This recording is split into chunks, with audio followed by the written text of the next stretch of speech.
Yeah, if anything, let's move it to the. Good afternoon, everyone. My name is Cheryl Shukla. I'm an outreach coordinator for Cancer Support Community Central New Jersey. On behalf of CSCCNJ and Welda Joseph University Hospital, Somerset, we're happy to welcome you to the third session of Chronic Disease Series for Black and Brown Communities, sponsored by the Far Hills Race Meeting Association and Welda Joseph University Hospital, Somerset's Community Health Partnership.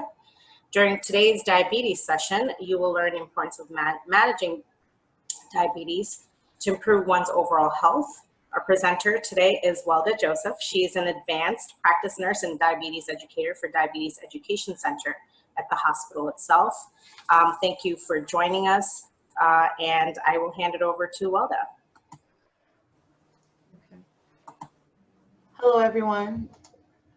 It's a pleasure for me to be with you today, this afternoon. My name is Welda, and I am one of the nurse educators here at Robert Wood Johnson Diabetes Center. We do have an outpatient diabetes center here at the hospital. If you're familiar with the campus, we're located in between Somerset Family Practice and the main visitors parking deck. And we are a very small little building that's called South Fold Building. And here we provide outpatient diabetes counseling, education, support for anyone living with any type of diabetes, whether it's pre-diabetes, type 1 diabetes, type 2, or gestational diabetes. So today, for today's presentation, I'm going to go over a brief overview of what diabetes is, how it affects the body. We're going to go over some low blood sugar, high blood sugar information, and then I'll be more than happy to take your questions at the end. Excuse me, can I just, it's in the center. Yeah. If we can move it on top. Excuse me, we're having a little. Does everyone see that? Please move this window away. Or no? We're Yes, trying I can to. see it on my end. You can see it? Yes. Okay. Once you muted us, it came back up again, and we don't know why that happened. Okay. Okay, there we go. All right, it's supposed. So we're gonna. I'm gonna launch the presentation poll, pre-presentation poll, just to see, we're testing your knowledge. So we're actually gonna reveal the answers to the second poll that we will launch again, which will be the post-presentation poll. So here you go, if you can answer, please. We can put it on top, it's fine. It's not there anymore, though, right? A touch anything.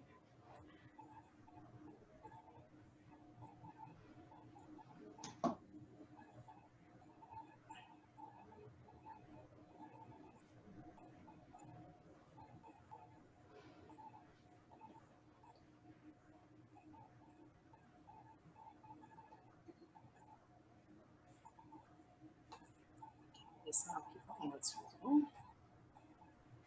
Do we have to do this so it can disappear? Okay, I'm gonna end it soon, so if you haven't answered, please do so now. But I think for the most part, everybody has answered. So I'm gonna end the poll, and I'll, so the first, we have almost everybody said true to the first one, true to the second one, and then false to the third one. So let's see, we'll find out. Okay, we can move on to the next slide. I can do it, right? Okay.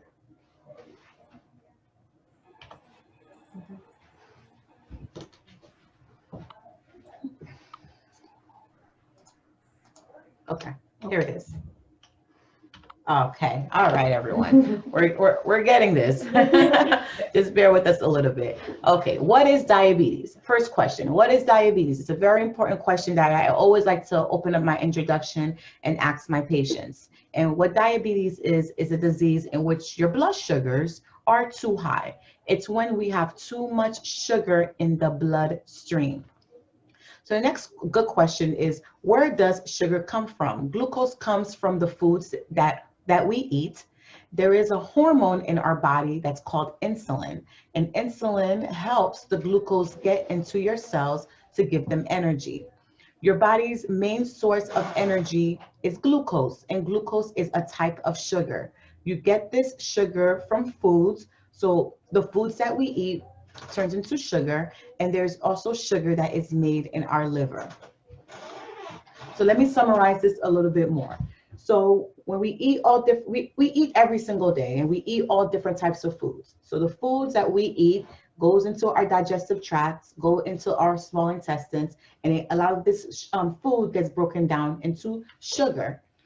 It gets broken down into sugar. Now, when sugar enters your bloodstream, there's a little hormone that's made by the pancreas. This hormone is called insulin.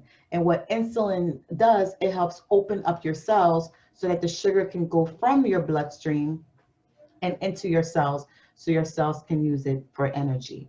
Then we have sugar that is made in our liver. All of the sugar sometimes doesn't enter our blood cells. Some of the sugars get stored into the liver, and the liver releases little bits of sugar for us all throughout the day and all throughout the night.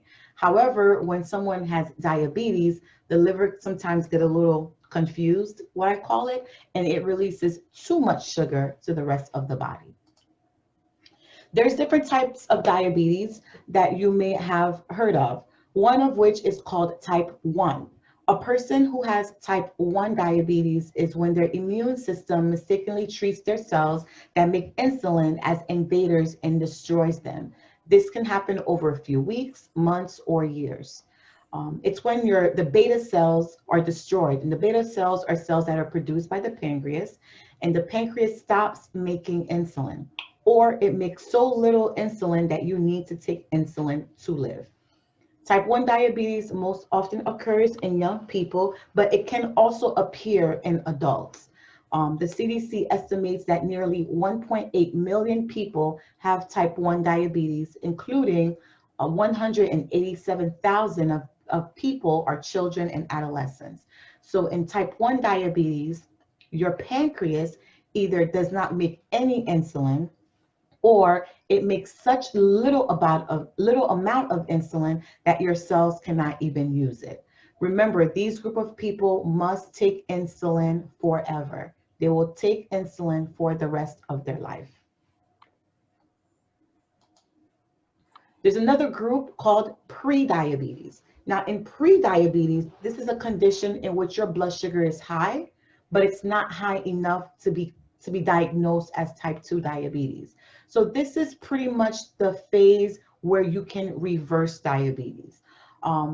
Many people that have prediabetes does eventually develop type 2 diabetes. The goals of a person living with prediabetes is always early treatment to return your blood sugars back to normal. These early treatments are usually with exercise, healthy diet. Some people may need a little medicine even at prediabetes, and making small changes. Type 2 diabetes. Now, the most common type of diabetes worldwide is type 2 diabetes. And this is when the body does not use insulin properly. And when the body isn't using insulin properly, we call this insulin resistance. Back to the beta cells. So the beta cells make extra insulin to make up for it. But over time, the pancreas cannot make enough insulin to keep your blood glucose at normal level. Most often occurs in middle-aged adults, but it can now also develop in younger people. It is also a progressive and a chronic disease.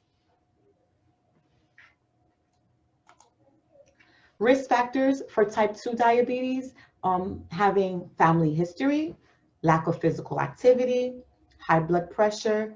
Dyslipidemia is when you have very high HDLs and you have very high triglycerides. Polycystic ovary syndrome, we call this short PCOS, when there's a lot of cysts on the ovaries. Being overweight, being African American, Native American, Latino American, Indian or Asian American, or Pacific Islander. And also having a history of gestational diabetes. So risk factors, whenever you hear risk factors, it's pretty much, we really don't know why this condition happened, but risk factors are factors that we associate with this condition. Speaking of gestational diabetes is a condition that can develop during pregnancy. For most women, the blood glucose will return back to normal after giving birth. However, these women are at a higher risk of developing type 2 diabetes. So in gestational diabetes, it only happens in women, and it's pregnant women. So it's pregnant women that gets high blood sugars. Again, they're having insulin resistance.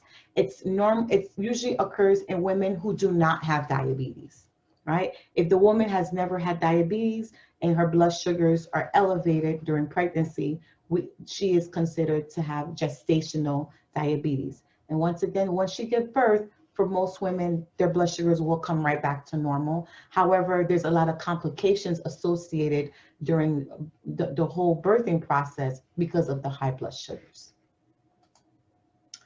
One thing that we always like to focus on is structure, giving your body structure to understand the condition, because diabetes does not go away. If you have pre-diabetes, you can do some work to make sure you do not have diabetes. But once diabetes is diagnosed, diabetes is diagnosed. So what we like to have everyone understand is structure, starting with the A, B, C's of diabetes. A meaning your A1C.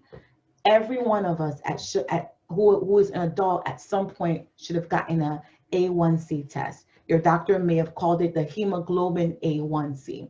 And what this test does, it measures the average of your blood glucose for the past 2 to 3 months. Okay, we're going to go over all of the different parameters in the next couple of slides, but I just want you to know the definition of what these tests are, because it's also very important when you go see your doctor or when you go see your healthcare provider or your practitioner. You want to make sure that the tests that they're drawing on you, you understand why these tests are being drawn. Like, why am I getting this test done? So that you could understand the significance of each of them. Now, B is for your blood pressure. When your doctor tests your blood pressure, what they're actually looking for is the pressure that indicates the force of blood that's within your blood vessels. Now we know the more force that's within your blood vessels, the more your organs have to work. Now, all of the organs have little vessels that surrounds all of them. And the higher the pressure, the more that organ has to work, particularly an organ like your heart or an organ like your kidneys. You never want the organ to work more than what it has to, because just like anything else, it's going to get tired and it may give up. C is for the cholesterol. It's very important to understand your cholesterol panel and also get your cholesterol drawn. If you haven't had an A1C, if you haven't had a cholesterol level yet, if you're not sure where your blood pressure is, these are the starting points where you would want to go see a healthcare provider and get all of these tests done. Cholesterol, they're the numbers of the fat that's within your blood. That's why when you get your cholesterol panel checked, that's what they're looking for. Blood sugar monitoring. Blood sugar monitoring is one of the steps, or maybe most will consider the first step in managing diabetes. It's to learn how to check the levels of your blood sugar, every single day. Number one, you should know how to use a blood sugar meter. If for most of us who even have insurance, Medicare or Medicaid, all of these are covered underneath these plans. It's just a matter of which one. Doesn't matter which name of the blood sugar meter, as long as you have one. If you do not have insurance, or if you have very high deductibles or very high payments, they also are available over the counter. You can just go to any local drugstore and you can buy a blood sugar meter. Now, the place that sells them the most affordable out of everywhere that I've searched would be at Walmart. It helps you make daily decisions. You should always keep records of your own numbers. It's important to keep records of your own numbers because especially if you're seeing different types of doctors. So your medical doctor, your primary care doctor may need to see the numbers. So does maybe if you go see a cardiologist, that heart doctor too may also want to see your numbers. It's always good to keep records of your numbers. Now, in these times, you can electronically keep your your records on a smart device or on a computer, or you can do it the way we've been doing it for years and decades ago, just writing it down on a piece of paper. And how do you know when to test or what numbers you should look for? Your doctor or your diabetes care team will decide for you how often you should test your blood sugar and what parameters you should be seeing. Okay, normal numbers. So we're going to talk about some of your normal ranges for someone without diabetes and for someone that has diabetes. So fasting is 6 to 8 hours of no eating. For someone who does not have diabetes, in your fasting, your blood sugar should be below 99, right? Now, we're going to go according to the American Diabetic Association recommendations. So that's what ADA stands for, American Diabetic Association. And the American Diabetic Association says if you have diabetes, the goal is to keep your fasting number between 80 and 130. Okay. Now, we also like to test your blood sugars 2 hours after you eat a meal, because in about 2 hours later, by then food is digested, blood sugars, your pancreas has given your body insulin, your blood sugar should come right back down to normal. For someone without diabetes, the ADA recommends that your blood sugar should be less than 140. If you do have diabetes, the goal is to keep your blood sugars below 180. Now, hemoglobin A1C, that's what the HbA1c stands for. If you're able to see the slides, I'm pointing to it with the little arrow. That's the hemoglobin A1c, the test that we mentioned before that tests your blood sugar every 3 months. So it's an average of your blood sugar. If you do not have diabetes, the goal is to keep your A1c below 5.7. Once you reach 5.7, we consider that having pre-diabetes. That's when you need to start paying a lot more attention about all of your lifestyle choices. The American Diabetic Association recommends someone who has diabetes, the goal is to keep your A1C 7% or less. Now, these numbers that I just mentioned are all based on the American Diabetic Association. You may go online, you may read some handouts and see different numbers. So different, like for instance, the American College of Endocrinology, they give different parameters. But for the most part, these are the average normal ranges for someone with and someone without diabetes. Low blood sugar. Okay, so low blood sugar is a symptom that commonly happens to those living with diabetes, and it can happen to those who don't have diabetes as well. But if you have diabetes, it could be very, very critical. So the common symptoms, or I would say the classic symptoms of a low blood sugar, is this person who is shaking and sweating. If you've been diagnosed with diabetes and you're shaking and or sweating, right? You must take action. One of the first actions you want to do is test your blood sugar. Because most people that have these symptoms, they know their body. If you know your body and you don't have the meter or the access to test your blood sugar soon, you want to treat it, because a low blood sugar can be very, very dangerous. So we have shaking, sweating, dizzy. You may have confusion or have difficulty speaking. You may be really hungry, weak or tired, headaches, nervous or very upset, very angry, can be signs of low blood sugar. Now, if you look at the signs, it could be symptoms that you have because you just have. How do you know if it's a low blood sugar, or how do you know if it's just because I had a long day at work and I'm just tired, right? I'm just feeling very tired. Test your blood sugar. If you see the numbers below 70 and lower, that is significant to a low blood sugar. Then we want you to treat it, right? We want you to treat a low blood sugar by a very simple rule, 15 to 15. You want to take 15 grams of carbohydrates and you want to test your blood sugar 15 minutes later. Here at the center, we have a comprehensive class on food and nutrition. Because I know if some of you are on this program today and you do not have diabetes, but you may be caretakers of some, or you may know people who are close to you, you may say, what is a 15 gram of carbohydrates? when you buy stuff and you turn the labels, you see a whole bunch of those numbers and a whole bunch of those information attached to those labels. Those are stuff that we teach to patients at the diabetes center to understand how many grams of carbohydrates you should have with your meal, or to correct your blood sugar. Some people need a little bit more and some people need a little bit less. But we like to tell you to take 15 grams so that you do not overtreat or you do not undertreat. So some of the classic amount that has 15 grams of carbohydrates would be juice. But you don't want a full glass or a full gallon or a full bottle of juice. Half a cup. A half a cup, 4 ounces, that's 15 grams of carbs. You can do chewable soft candy or hard candy.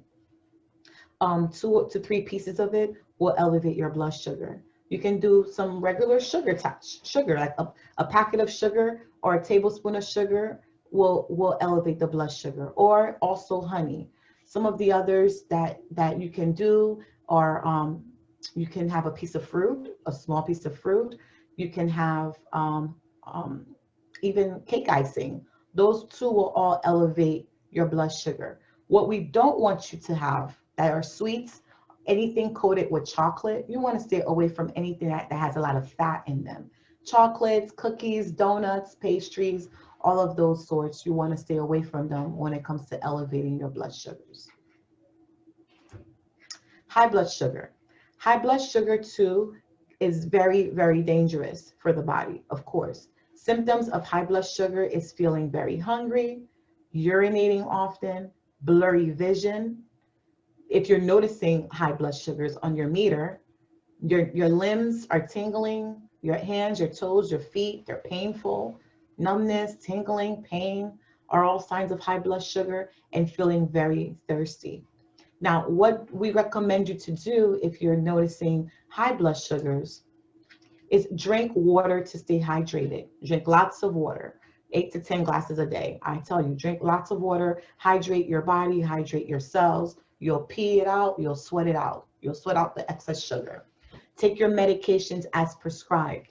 Everyone would be on different types of medicine. Some will need to take insulin, some will need to take pills, some will need to take both, but make sure you're taking your medications.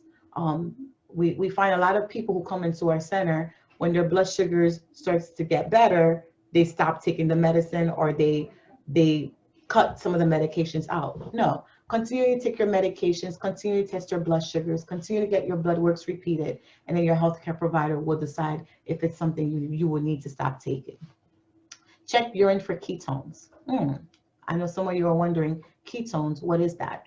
Ketones are not good. Not good for the body when they are in our blood or in our urine. It's common with those who have type 1 diabetes. It's when now the body doesn't use the sugar anymore for energy. The body is using fats for energy. And this can be very, very, very fatal. So especially for type 1s, if they notice their blood sugars are rising, they cannot get it under control. What we encourage them to do is go to any local drugstore. You're going to get ketone strips. And you're simply going to urinate, dip the strip into the urine, and then you're going to match the color of the strip to what the color on the bottle. If you are having ketones in your urine, you have to go see a doctor or go to the emergency room. But usually this presents with very classic symptoms like shortness of breath, a fruity odor in the mouth, a lot of nausea, and these people need to go straight to an emergency room. You got to dial 911. Follow your meal plan.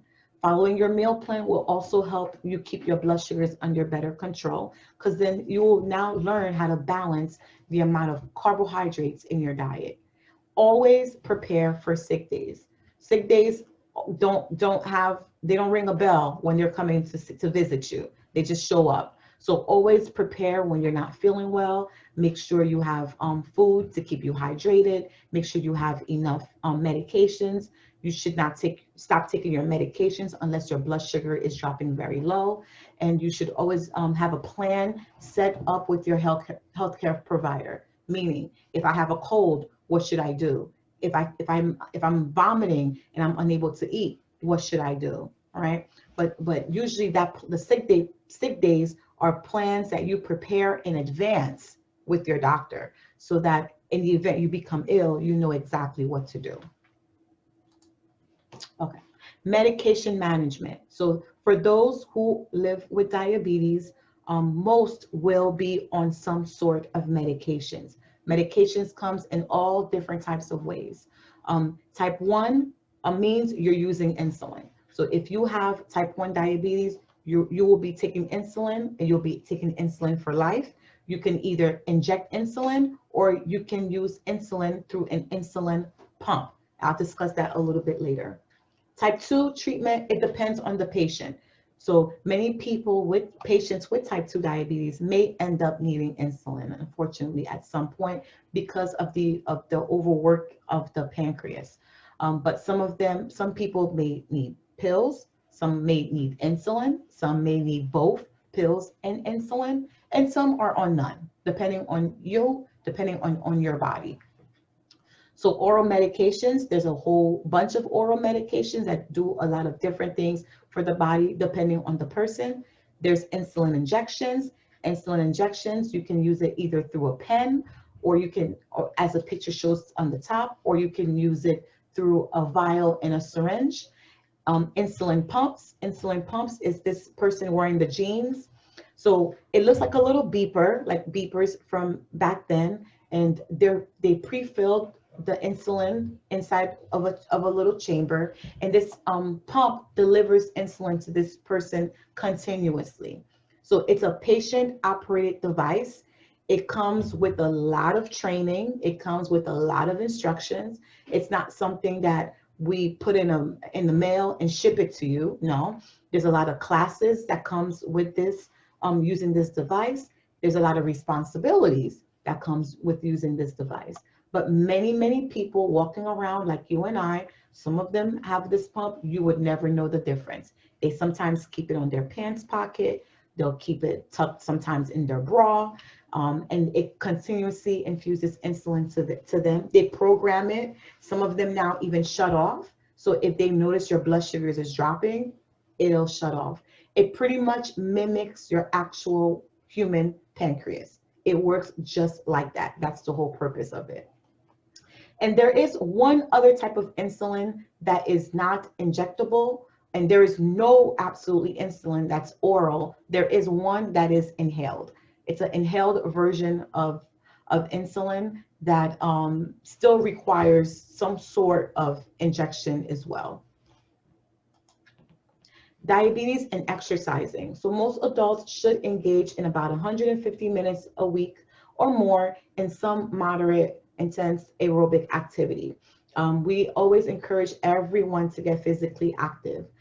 Spread it over at least 3 days a week, and try not to go more than 2 days without any activity. Start off by walking, because walking is free, walking is cheap, walking is whenever you want, at whatever pace you want to go. You can walk outside around the block, you can walk inside your house, you can walk outside around your house. So there's no limitations in your walking. You can go at your own pace, you can go fast, you can go slow, as long as you're moving your body is what we always try to reach out and let people know. Medical nutrition therapy. Medical nutrition therapy is meal planning, right? Here at the center, we always arrange with the nutritionist to sit down with every single patient who comes to see us and give them a comprehensive food and nutrition class. It's because it's a key part of controlling your blood sugar, and it's eating healthier foods every day. You do not need to stop eating foods that you like. There's this big myth, I can't have this, I can't have that. Your family may put a lot of pressure, don't eat this, don't eat that. But we all know how that affects your brain, because the more you tell someone not to do it, the more they're gonna wanna do it. So what we try to do is make it make sense for you. Because ultimately what you wanna know is how food affects your blood sugar. We all have to still eat the same type of food, meaning just because you have diabetes does not mean you're gonna go to a specialized market. You're not gonna go to a diabetes market. No, you're gonna go to the same grocery store just like all of us. So you just need to know now how to balance out your meals. So you would meet with a registered dietitian. We have them again in our office, and this person will teach you skills to make healthier meal planning and diabetes friendly meals. here at the center, like I said, we are an actual center here at the Diabetes Center, and we cater to people who are home that's living with diabetes. You can call us at any time. And what our program does, it provides individualized programs for self-management of diabetes, as well as educational services for outpatients and their families. Our goal is to provide people with diabetes the opportunity to live as normal and as a full life as possible. Our phone number is 908-685-2846, option 1. We love helping. This is our desire, our passion. We love helping people. So even if you cannot come in, but you have a question, you received a new medication, you're not sure how to use it, you're running out of medicine, you can't afford it, whatever situation that you may be going through, we will try our best to help you, diabetes related. Okay, so here's some of our the poll questions. So I think are we gonna go over it now? I'm actually gonna launch it again. Oh. And then we'll have them answer it again. So I'm gonna launch it right now. So if you guys can answer, and then I'll share the results, and then we'll go over the answers. Well done. Okay.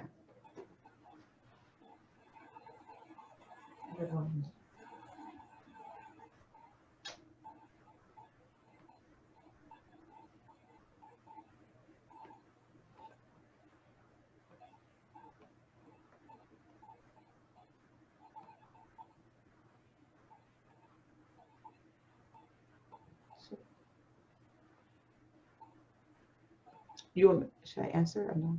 Yeah, there are people still answering. Okay.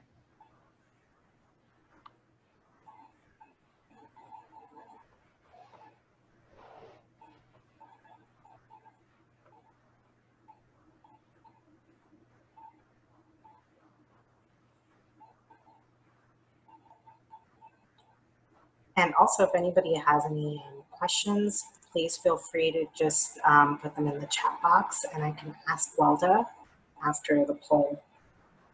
I'm going to end the poll, and I'm going to share the results. And Welda, if you want to answer the question, answer the questions. Can you see it on your end? Yes, I see it. Okay.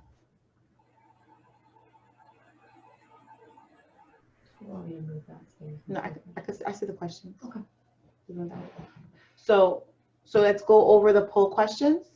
So living with diabetes requires special care. Yes, it does require special care. And some of the special care that we mentioned would be testing your blood sugars, meal planning, right? Meal planning would be something that you want to pay special attention to. Exercise therapy would be something you also want to pay close attention to. Your blood pressure management, your cholesterol, and also your hemoglobin A1C levels is something that you would also want to pay attention to. Medication management, if you're taking medication, particularly if you're taking insulin, you want to make sure that you're taking your insulin properly, because insulin is a very high alert medication. It's a very, very dangerous medication if you take it the wrong way. There are insulins that comes in several forms, many different types of insulin. You want to make sure you're taking the dose properly. You want to make sure you're taking it when you're supposed to take it, and you want to make sure that it's going well with your blood sugars, meaning your blood sugars is not low and that you're not overtaking insulin. So that's why the answer to number 1 is true. Okay. Now the question to number 2, insulin is a hormone that is essential to your body. The answer to that is true. Yes, insulin is a hormone. It's very essential to our bodies. All of our bodies, the human body, well, not all, most of the human bodies make insulin, right? The group of people who do not make insulin, we call them type 1, and they need to take insulin in some form. They either need to take it through injecting it, or they take it through a pump. But either way, they have to take insulin. If they do not take insulin, their blood sugars will go extremely high.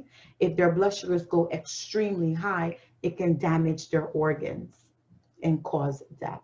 So insulin is a hormone. It's extremely essential to help open up our cells so sugar can come out of our bloodstream, go into our cells. Our bodies can use it for energy. So the answer to number 2 is true. Now, the question to number 3, everyone got this right. Every person diagnosed with diabetes will have to inject insulin. No, not everyone who have diabetes will have to inject insulin. Only those who have type 1 diabetes must take insulin. And remember, type 1 will take insulin forever. People that have pre-diabetes will not be on insulin. Some who have type 2 diabetes may not require insulin, and they may not require it if their blood sugars is well controlled. Okay, so that is a no. Not every single person will need to use insulin. Okay. Go next. Okay. And then we have one more poll. That's just the presentation evaluation. If everyone can answer that, and then we'll go right into Q&A. And if you have any questions, like I said, just drop it in the chat box and I'll read it to Welda. And here's the poll.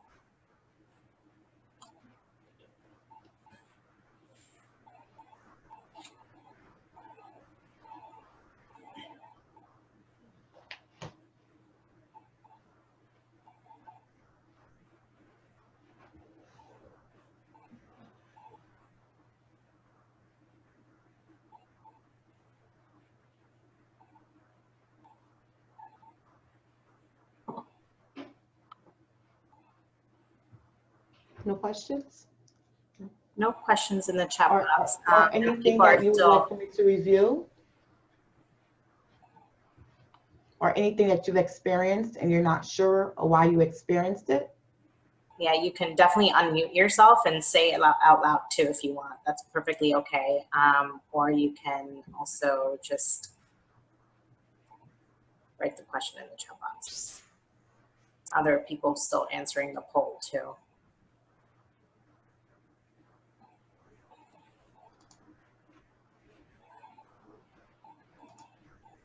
Chris, quick question. If you're diagnosed with pre-diabetes, is there a way to reverse that by diet and exercise? Good, great question. Yes. So pre-diabetes is when your blood sugars are high, but they're not high enough to be called diabetes. It's when your A1C is between 5.7 and 6.4. That is pre-diabetes. This is the phase where for most people, you can reverse it. You can get your A1C to go below 5.6 with exercising, with food and nutrition, and with monitoring your blood sugars. Now, it's not the case for everyone, because we know with diabetes, by the time that most healthcare providers find diabetes in the person's body, they've probably most likely been living with it for a very long time. So pre-diabetes, yes, it's the only phase where it can be reversed, but it's not yes for everyone.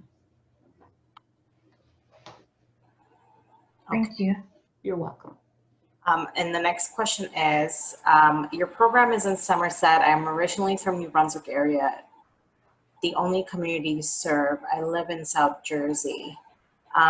So I'm just, I'm sorry, that was me. I meant to ask, do you serve any other areas, but besides the Somerset and New Brunswick? I'm Charlize Davis. I'm an internship with Rutgers Youth Center of Scholars and Team. So I just noticed that you guys were with Robert Wood, and I'm very familiar with the hospital. Like I said, I used to live in the Rutgers Robert Wood area. So my question is, whatever services or information that you offer, like, is it just like online, or like, do you guys have places down, you know, here? Because Robert Wood is more like a North Central Jersey hospital, and like Cooper is in like South Jersey or Virtua. So I guess essentially, do you guys, are you able to, you know, reach out? I was saying like the South Jersey location. As far as for patient care, Mm-hmm. oh yes. So our center, anybody can come to any patient can come see us at our center. We're not only for Robert Wood Johnson hospitals. So we even get patients coming in from New York. We have patients coming in from Pennsylvania. As long as you have a doctor's prescription for diabetes education, you can come from anywhere. We're not only for the Robert Wood Johnson area or the Robert Wood Johnson hospitals.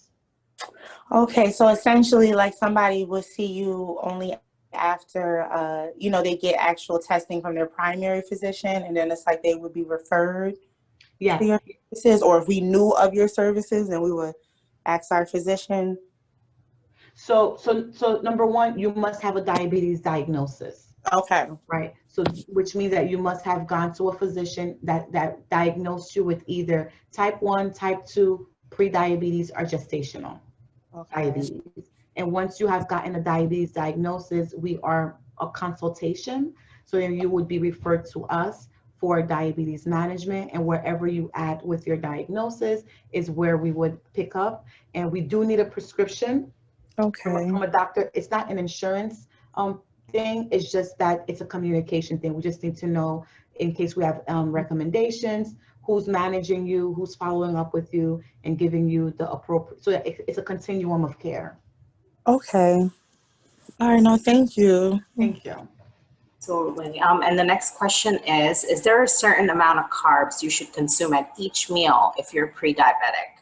Yes. So that's another very, very good question. And when it comes to carbohydrate amount, it differs for everyone, because it depends on what medication you're taking. It depends on your level of physical activity. It depends on your goal. Some people, their goal is to lose weight. Some people's goals may be to gain weight or keep their weight neutral. But it depends if you are male or if you are a woman, or even if you are a child. For the most part, we give about 3 to 4 carbohydrates with each time you eat a meal. And then we also give you snacks, the amount of carbohydrates that you should have or you should consider with all of your snacks. That's the reason why every time we see a patient, we take a comprehensive meal assessment from you. We go over a lot of food choices. We go over what you like, what you don't like to eat. We go over your allergies. We go over, are you a person who cooks? We go over, are you a person who eats out? We go over your lifestyle, your do's and your don'ts, because when we build you up a plan, it has to make sense for you. If it doesn't make sense for you, then you're not going to use it. If you're not going to use it, then it defeats the purpose of what our goal is. Some people, they predominantly eat out. So we have to go and make you a meal plan that's going to be considered consistent with you eating out. And we'll pull up the menu and go over the carbohydrates with you and let you know, this is how much you should be having. This is what you should have rather than something else. I don't know if that makes sense to your question, but it has to be, the amount of carbohydrate has to be individualized. It has to be based on where you're at, what you're doing, what you're not doing, what you're eating, and what you're not eating. Okay, and then the next question is, are there certain foods that should be avoided other than obvious, like candy? Foods? Foods, yep. Okay. So I would say like simple carbs versus complex carbs, etc. So again, it's not a matter of what should I avoid, what should I do, what should I not do. It's all about keeping your blood sugars within target. Of course, we're not going to promote you eating a lot of junk food, a lot of high fatty foods, a lot of sweet foods. Those are things that you're going to want to have on a minimum. But if you're going to have it, right, we're going to teach you how to have it and keep your blood sugars in good control, how to have it and build it into your meal plan, and how to have it and have it safe, right, in moderations. everything comes in moderations. Even if it's something good for you, if you're having too much of it, you can cause it now to become a harm to you, right? So it's all about you. It's all about your discipline level, and it's all about you know, how we can build it to make sense for you. Awesome. Thank you, Welda. The next question is, what happens with the mother, but especially with the baby of a mother who has gestational diabetes? So I guess it's just a scenario for a pregnant woman that okay. has diabetes. Like, how does it affect probably the mother versus the baby? Okay. And then is that child and mother alike in the same range to acquire it later in life? So basically, can it be passed on after the fact? Can the mother still have diabetes after, or does it go away? Stuff like that. Okay, so with gestational diabetes, now this is the pregnant women that have elevated blood sugar. For most of these women, once you give birth, your blood sugars will come back to normal. What's really happening is that the placenta, their placenta is what helps the baby grow. It gives the baby nourishment. The placenta makes hormones. And remember, we mentioned earlier, insulin is a hormone. And what happens is the placenta blocks the effectiveness of the insulin. So the insulin is not working as well as it needs to work because of the placental hormones. As a result, her blood sugars will start to rise. Once she gives birth, the placenta is removed. Most women, their blood sugars will come back right back to normal, right? However, it does cause complications during the pregnancy if this woman is not keeping her blood sugars in good control. Number one, the baby can be too large. And the reason why the baby is too large is because now the extra sugar on board, the baby stores it as fat and the baby becomes bigger.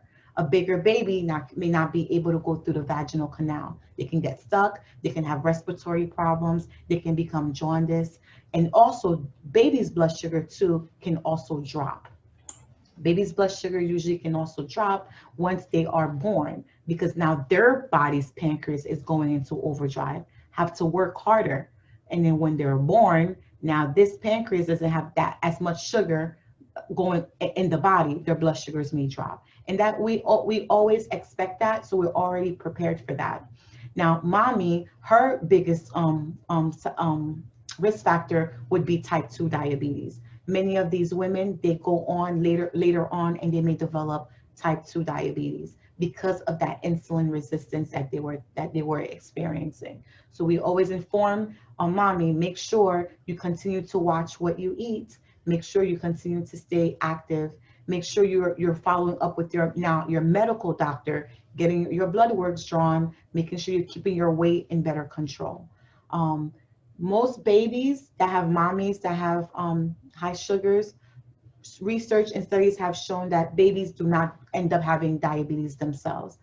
The most reason why some of the babies then may develop diabetes is because of the obesity. Now, bigger babies that are born tend to be bigger people, bigger adults, and that obesity now leads them to developing type 2 diabetes. Not necessarily because they were born from a mommy that had gestational diabetes. And can you control that prior to getting pregnant as well, in terms of like trying to avoid gestational diabetes? Is that something that could be avoided? I know you said that has the placenta plays a role in it. So there's really not much you can do to prevent gestational diabetes. It just mostly happens with women who have, again, there's risk factors for women that have gestational diabetes, predominantly if you're having babies at an older age, right? If you've had history of it before, it may happen again. If you've had history of having larger babies, that it may happen again. Certain ethnicity women, ethnic women, African American, Latin American, Indian Americans, they're more at higher risk of having gestational diabetes, but those are just some of the risk factors. Gotcha. Thank you. And then we have another question, is Tarotha. She's asking, who should you contact to schedule a consultation if it's specifically the Diabetes Center at Welda Joseph in Somerset? So if you go online, if you go to the Robert Wood Johnson website, Somerset, you could type in the link Diabetes Center. All of our information will come up, or you can call the main hospital number, and get connected to the operator, and then or our phone number is 908-685-2846, and option 1 is for our receptionist, and she's awesome. She usually will tell you every single thing you need to do in order, and she'll explain to you how the program works, and you could see if this is something that would be good for you, or if it's something that that you may not consider. But the 3 ways is you can go online, go to the website, you can call the hospital, the main operator, or you can reach us directly, 908-685-2846, option 1. Great, thank you, Welda. And Tarotha, I can also send you an email with the information as well. And then we have one last question from Barbara. She says her A1C is 5.7, slightly overweight, and she was considering to join Weight Watchers to help. Is that a good program to help someone with prediabetes? Yes, Weight Watchers is actually a very good program. However, Weight Watchers, the way we look at your meals and the way Weight Watchers look at your meals is totally different. Don't get me wrong. I might be wrong with this. They count it on points or something like that. So it's a little bit different because we focus more on your carbohydrate intake. So if your A1C is 5.7, you have prediabetes, right? If your BMI is high, now you have another risk factor. What I would recommend, and you can absolutely join Weight Watchers, but I would definitely focus more on the amount of carbohydrates that you also are eating.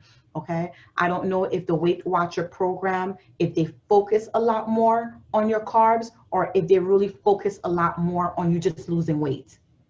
Because you need both of them. Yes, we do want you to lose weight, but we want that weight loss to be consistent. Like, not just lose the weight just to get your A1C down. No, the idea is you want to be able to understand how to lose the weight, but also keep your weight down.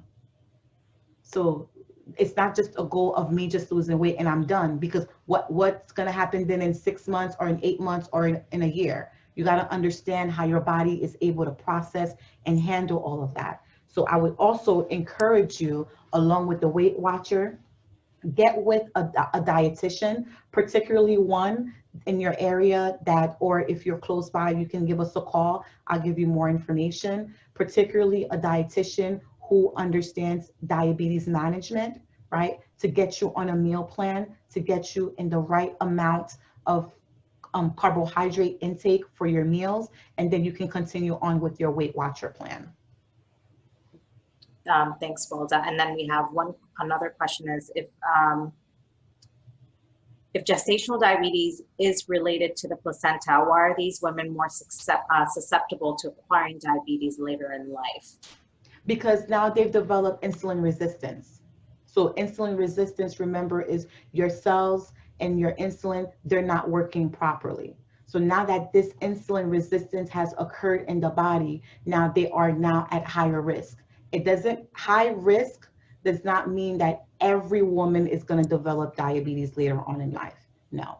Risk factors are just risk factors. Just because we say being African American is a risk factor does not mean every African American is going to develop diabetes, right? It's just a risk factor because of the insulin resistance that has now happened inside of her body. It puts her at higher risk. So we just give you a warning, just a heads up, just to say, hey, just watch your weight, watch your exercise, your exercising activity. Make sure you follow up with the doctor. Just keep your eyes on this type of stuff because it could sneak up on you. Now, many women come back with a type 2 diagnosis, but the majority of the women that we see, many of them really don't even come back with the diagnosis. But we just tell you that now you are at a higher risk. Be aware and be cautious. Yep, and that's it. We don't have any other questions. Welda. Okay, just again, we're here Monday through Fridays. We love speaking over the phone. We have no problem talking. If you have any questions, concerns, comments, if you see something you're not sure of, give us a call. We'll be more than happy to help you. Awesome. Thank you all for joining. And we have our program next Wednesday as well. That's September 30th on how to build trust with your healthcare provider. So please join us for that. Thank you all and hope you all have a great afternoon. Take care. Bye-bye. Thank you. Thank you.